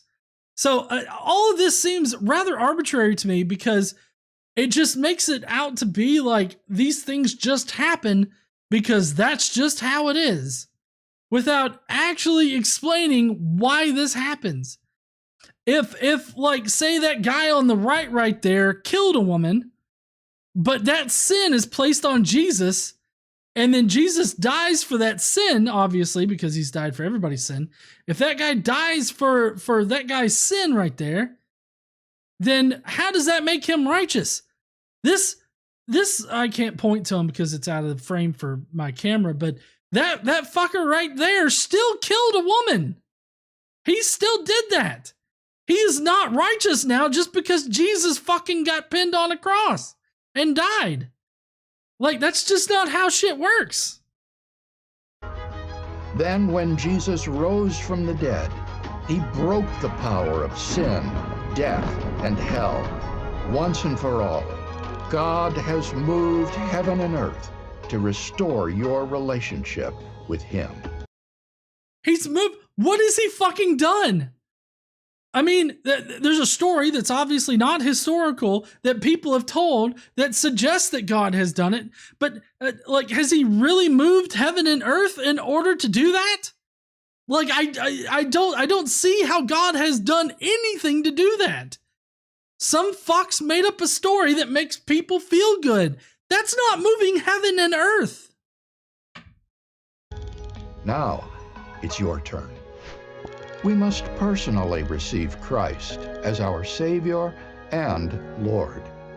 You notice how all of these things, which again, this is true of his religion, not of reality, but you notice how all of this revolves around worshiping God. They want to make it out to be like how it's about morality. Like he was stating at the beginning how God is the moral source of, or the source of moral goodness. Like he's the standard and everything like that. But throughout this entire thing, the only thing that's actually being judged is whether or not you have personally received Christ as your Savior and Lord. Whether you praise Jesus determines whether or not you get to go to heaven or you go to hell. There's a difference between believing that and believing in. So he's trying to sort out true Christians from fake Christians, because the fake Christians who don't believe in their heart about Jesus, they'll still get sent to hell, while they know that Jesus is king or whatever, but they don't accept him into their hearts. Like, that's the big difference there. Like when you get up into heaven, God peers into your heart and is like, oh, look, I see Jesus there. You get to go on through. And if he doesn't see Jesus there, then you're fucked and you go to hell. It's not enough to believe that these facts are true. You must take the next step and believe in Jesus Christ. So again, still solidifying this whole idea that there's a difference in believing the facts and believing in and worshiping. So, I feel like he's just trying to sort out between fake Christians and true Christians. That means committing your life to him as your Savior and your Lord. Right. It's about committing yourself to God, to Jesus. It's not about doing good works. It's just not. This is the main focus of Christianity. Committing yourself to Jesus and God. And that's all. And like, you can still do bad shit. And because you've committed yourself to doing that, everybody has sinned and fallen short of the glory of God. That's why you need Jesus. So that guy right there in the yellow shirt, he can do some of the most heinous shit that has ever been done in history. But as long as he has Jesus as his Savior and Lord, he's perfectly fine. We can't be good enough to earn God's pardon.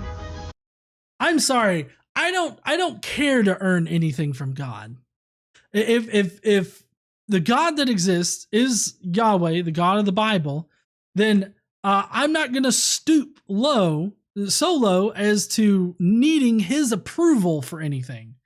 He has shown himself to be one of the most pitiful and shitty and vindictive characters in literature. I'm not about to stoop so low as to think that I need that fuck to approve of anything that I do, say, or think. Just don't need it. All we can do is humbly agree with God that yes, we are sinful and cannot save ourselves, and gratefully receive the gift of God's forgiveness in Jesus Christ. So, again, just like before, this is all about making you feel shitty for being human, to make you feel guilty for things that you shouldn't necessarily feel guilty about. He's making it out to be like you need this because we're all shitty. We all need this because we're all broken. And I just don't think that we're all necessarily broken. And I don't necessarily think that God has all the answers for everybody that is broken. I mean, I'm not going to sit here and say that, I'm perfect. Obviously, there are several ways in which I'm broken, but I don't think that a God or a belief in a God is going to change that. I think that working on myself personally, either with a therapist or just in general, working on my own emotional state, that is what's going to help myself. It's not believing in God, although I do get that some people find solace in belief in God, and they find ways to heal themselves through God. I'm not trying to nag on people about that. What I'm harping on is this idea that everybody needs God in order to do those things. That's the problem that I have. I don't have a problem with people using God to heal themselves emotionally or anything that they need to do about that. That works for you, fine, great. Do whatever you need to do. But it's this myopic idea that God is the only thing that can fix somebody that's hurting or broken. That is the problem that I have. God wants to transform your life, to make you into the kind of person that you were meant to be. Again, this is not a catch-all solution for everybody. It may work for some people, but I don't think that you need God in order to be joyful or wise or sober or truthful, compassionate, peaceful. You don't need God necessarily for any of those things. All of the things that are listed here, you don't have to have God in order to have those things. If you need God for that, fine. But just understand that that's not the solution for everybody, and everybody shouldn't be made to feel like they need that in order to be these things: peaceful, generous, healed, joyful, tolerant. Tolerant? I just fucking read tolerant. You're trying to tell me that Christianity is tolerant? You need God to be tolerant? Have you read the fucking Bible, William Lane Craig? Because I think you may need to reread it. Because if there is anything that God is not, it's not fucking tolerant. This involves following Jesus as your Lord. It is possible to know God as a personal reality in your life. Why let anything stand in the way? Oh, like fucking evidence or some shit. Like, why let evidence stand in the way when you can believe in Jesus? Some people like need evidence, like in order to believe something is real or true. Like we need those things. So I don't understand why he would say, why let anything stand in the way? Well, because you don't have the evidence to back up what you're saying. Like, you don't have the evidence to back up the historical veracity of the book. Why would I believe in something that can't be tested by history or has been tested by history and shown to be not true? Why would I believe those things? I just wouldn't. Right now, he is ready and willing to give you the gift of forgiveness and new life in Jesus Christ. If he's so willing to forgive me just because I believe in Jesus, then I would think that he'd be willing to forgive me. If he's truly all loving and all that other kind of shit, if he truly is those things, then he should forgive me even though I don't believe in Jesus. You would think that that would be like fucking simple, but it apparently needs to be spelled out for some people like William Lane Craig. This whole gift of forgiveness, or how easy it is for him to forgive as long as you praise Jesus. If he was truly compassionate, truly loving with unconditional love, then he wouldn't have the condition that you have to love him back. That in itself is a fucking condition. The fact that you have to love God back in order to get love from God means that God has conditions on his love. And I would say that not providing somebody with forgiveness is an unloving act. So if you have to believe in Jesus in order to get that forgiveness, then God is not all loving. Are you willing to receive it? Fuck no. If so, pray with me now. No, this last bit is just prayer, and I don't feel like going through the whole prayer thing. Or, well, I don't know. Should we listen to the prayer? Because I honestly don't feel like listening to the prayer. But it might be interesting to listen to what the prayer says. It's just going to be like, fucking Jesus, kind of thing. Like, Jesus, we love you. I don't feel like subjecting y'all to that. But anyways, I'm not all that convinced by William Lane Craig here. Yeah, I'm seeing a lot of fucking no's in the chat. So I'm just going to go ahead and say, I'm going to note this out right here. Hold on. Main cam. There we go. Oh, shit got fucked up for a second. Okay. So, anyways, for William Lane Craig's video here, I know it took a long time to get through it. I appreciate everybody sticking with me while I got through it. But this video was particularly confusing just because he makes a lot of statements that then turn out to be contradictory. There are a lot of questions that are posed I feel like need to be posed, like the example of Jesus being sinless. If he's born of a woman, then he's definitely not sinless. Oh, but then there's the Immaculate Conception, which, I believe it's Catholic dogma that believes in the Immaculate Conception. So that's how they explain it. How do Protestants explain Jesus being sinless? Is it through his baptism? Why does a baptism even exist if Jesus is sinless?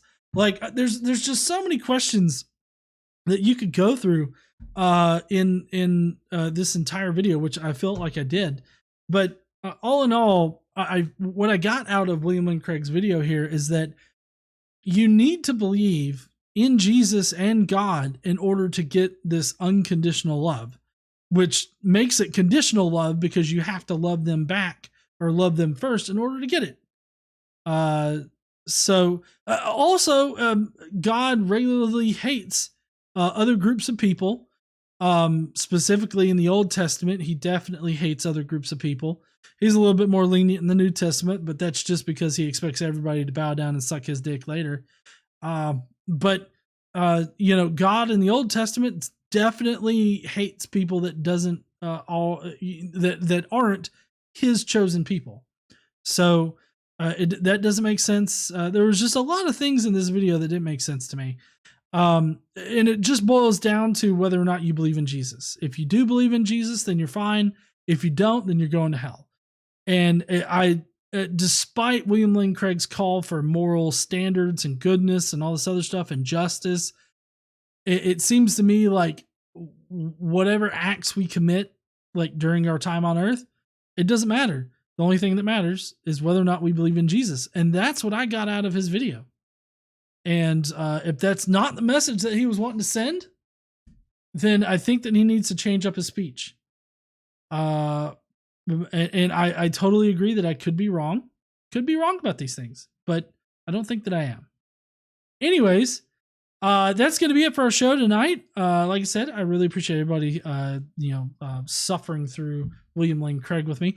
If you will, please go down below, leave me a comment with what you thought about William Lane Craig's video. Do you think that, it has as many problems as I thought that it did? Or do you think that there were some things that I missed? Let me know down below in the comments. And hey, while you're down there, why don't you smash that like button? Because I see that there are 77 likes as of this recording, and there are 130 people watching. We need to pump them. Those are rookie numbers. We got to pump it up. Smash that like button if you're still watching. And, before you leave out, we're about to go into the Skeptic Mafia comments. If you don't know, the Skeptic Mafia are the memberships here on the channel, and they get to leave a comment about the video prior to the live stream that we do that night. They also get to pick the video. So the Skeptic Mafia is the reason why we had to watch William Lane Craig tonight. So, join the Skeptic Mafia if you want to get to pick what video we watch, but also leave your own thoughts on the video. And, it's the weekend, so I hope that you guys have a safe and happy weekend. Don't forget to stand up and use your voice. Bye, heathens. But don't go, because we've got the Skeptic Mafia comments, which I will pull up right now.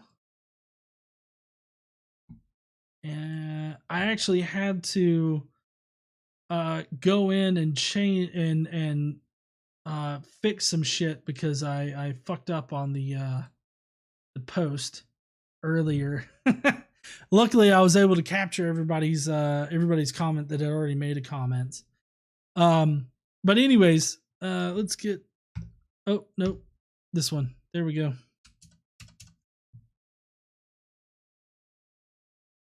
All right, so first up, we've got Jonathan Hanachak, who just does a whole bunch of fail wells and then laughs, says, "What the fuck?" and then presses X to doubt. Thank you there, Jonathan. Appreciate it.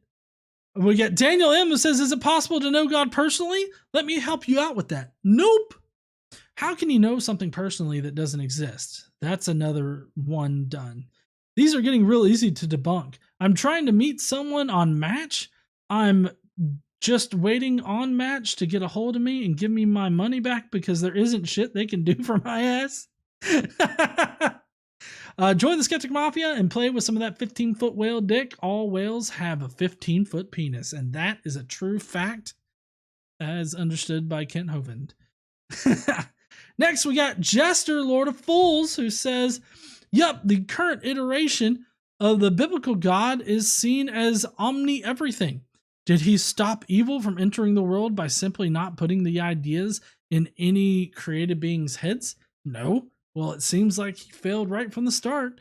He's a personal God. Well, it would be nice if he came and personally paid for my medication or personally told my insurance and the giant company to $2,200 is way too much for anyone to pay. How about insulin? Can God go personally tell every politician that a $38 cap on insulin is way too high for essential medicine that costs pennies to produce? No again? Well, goddamn if I don't find him personally invested in jack or shit. Especially when it's people who seem to personally revere him that are voting against these simple protections." That's right. All right, and then we had some where I had fucked up and needed to get over here. Hey, honey, how you doing? Oh, I thought I saw her. I didn't. So Alex Baranowski says, "I keep forgetting WLC Presup. I waited the whole video for him to actually make a fucking point. What was with the sun being God and the moths flying into it? A moth wouldn't survive the vacuum of space anyway. You know what? I'm just not going to overthink that one. I'm going to need to drink heavily for the response video to this nonsense. I don't understand how there was a need for the death penalty for sin. Didn't God make the rules and the standards? This whole video almost feels like satire. Well, it did start out with Seinfeld music. So I can't sing. Anyways, my brain hurts. Don't forget to smash the buttons and join the Skeptic Mafia to leave comments like these where you can make GE say whatever you wish, like any machine is a smoke generator if you use it incorrectly enough. See y'all tonight. Hi, hon. How you doing? I'm doing good. Oh, you bought a purse. Okay. Good to know. Oh, an expensive purse. At least it was on sale. Luckily, I got paid this week. You're welcome. I make my own money. I know you make your own money. I got paid too. Anyways. Ira Stark says, the only thing I kept thinking while listening to this was that it sounded like Craig was looking at his hopes for salvation tanking because he wasn't evangelizing enough. I mean, debating and presenting faulty cosmological arguments is good and all, but if you don't show that you're doing any work on for the Great Commission, your get into heaven points are going to expire. So spend them now. So he made a little emotional appeal video so he could say he was keeping his hand in when it comes to preaching. It was really sick, but ultimately pretty vacuous and boring. Plus, personally, I can't stand to listen to the sound of his voice. The gasping sound between sentences and not stopping until he runs out of air really annoys me. Good editing helped mitigate it some in this video, but I hear between every sentence nevertheless. I'll have to keep that in mind for editing mine because I regularly talk until I run out of breath. Guess I need to stop doing that shit. All right, next up is Jonathan Nickel. All right, Jonathan Nickel says, when people claim to know God, I really don't care for claims about God being infinite, personal, eternal, or whatever attributes you assign. I can't say I have read the Bhagavad Gita. I don't know if I said that right. But I am aware that the Hindu trimurti of gods all had identities. Based on that, I would have to conclude that Craig's assertion that those gods were not personal was likely pulled out of his backside. Christians may claim their God is eternal, but for something to exist eternally, it exists by definition, and Christians have yet to demonstrate even that. He immediately goes into a special pleading argument. Oh, excuse me. A special pleading argument asserting that he caused time and space.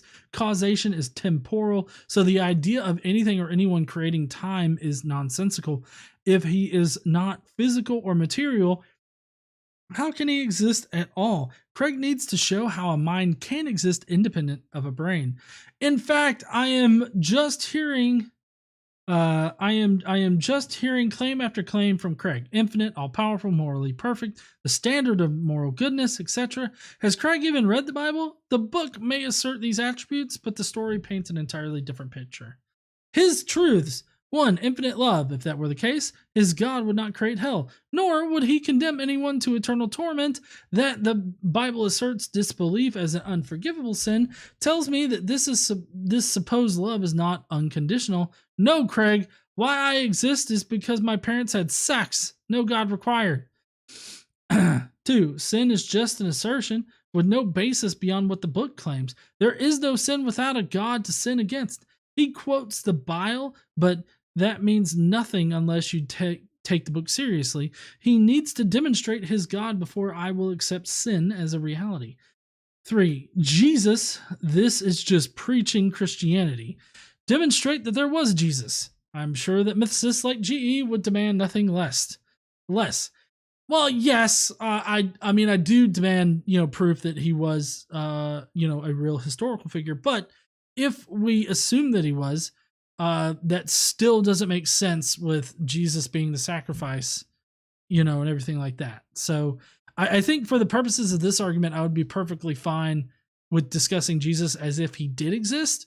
But I still have the ultimate hangup of there's not enough evidence to establish that he did exist. None of these four are truths. They are just claims. The story of Christianity, he has not shown that it is possible to know God as he asserts. He just summarizes the Bible, then tells people to believe it. In order to know God, you first need to know that that said God exists. Craig has not done this. I need evidence of the God he asserts. Has he got any? Well, I mean, no. If he had evidence, he probably would have provided it. He just has bullshit rhetoric. He ends with a prayer. Sorry, Craig, you first need to indicate that there is someone listening. I am not going to beg forgiveness from your imaginary friend, especially when you haven't shown that I have done anything wrong. Yeah, I would support that. I Heart Dog says, not sure I can remember. Oh, because I had said, hey, if you can post your post the comments that you had previously left on the fucked up post. And so thank you so much there, I Heart Dogs, for trying. I said it reminded me of my childhood. It was gag worthy. I stopped it right before the praying near the end. Also, as of this comment, I've been up for over 24 hours. Don't let me being awake too much longer. Don't bet on me being awake too much longer. My brain is fried. Oh, I totally feel that. Next is Drew's book reviews. It says, well, if experimental physicists at CERN ever figure out how to open an interdimensional portal to whatever dimension or universe God is in, then maybe one day, lol. Anyway, heathens, until next time, keep on reading. Drew's Book Reviews has got a great channel over there. If y'all like BookTube or hearing book reviews about stuff, definitely hit him up. He does a lot of sci-fi stuff, so definitely go and check him out. Jason Kovacic says, unless God walks up and shakes my hand, clarifies that the various genocides never happened, then I might lend him an ear. Yeah, all that shit in the Bible's bullshit. Well, then if it I feel like this is a classic problem because, like, if the Bible doesn't represent God, then whatever God comes to you and says that the Bible's bullshit, you can't say that that God is the God of the Bible because that God is saying, hey, that's bullshit. So it would be a completely different God than Craig is purporting here. But anyways, that's going to be it for our show tonight. Thank you so much to the Mafiosos for, letting us know what they thought. I felt like Craig's video, like we were all on the same page for Craig's video. So I appreciate that. It's always nice to have some reassurance there that it's not just me thinking out of my ass. But anyways, Mr. Kreinen just subscribed to talk shit. Oh shit. Maybe they're let's see. Are there any held for review? Nope, there was none.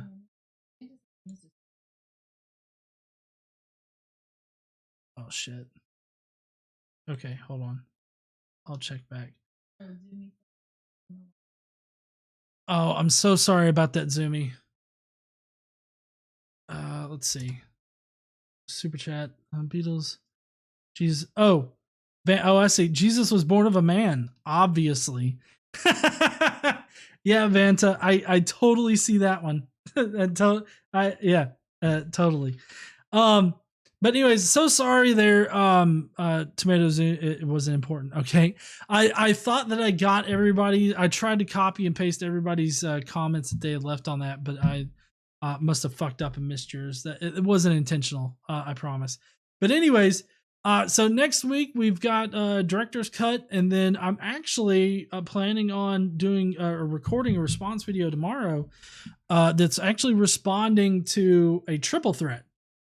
It's a short video, so I probably won't. It won't take too long, but it's Braxton Hunter, Inspiring Philosophy, Michael Jones, and that What Do You Meme guy, John something.